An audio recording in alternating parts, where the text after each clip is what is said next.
A scam story with a twist after a call to United Airlines ended up in the hands of a scammer. Dan Smoker says it all started when a big summer vacation to Europe was canceled due to engine issues, and he called United directly to try and rebook 6 tickets. I was on with one person for a bit and kind of explained the situation. Dan says after a few minutes on the line, he was transferred to another representative, David, who offered to rebook their flights on another airline for $17,000.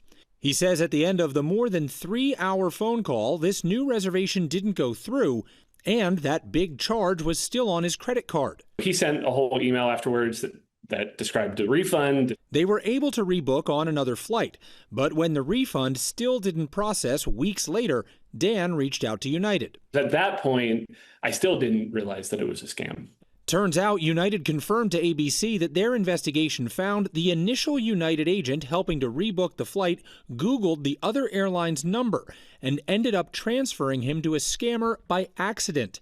United tells us they're currently working with Dan's credit card company to make it right. It's one thing to call the wrong number entirely and get scammed.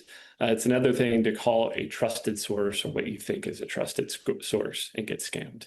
The FTC warning that scammers post fake customer service numbers for airlines online in order to deceive customers. Scammers will place paid advertisements and try to trick people into thinking that that's the real contact information for a business.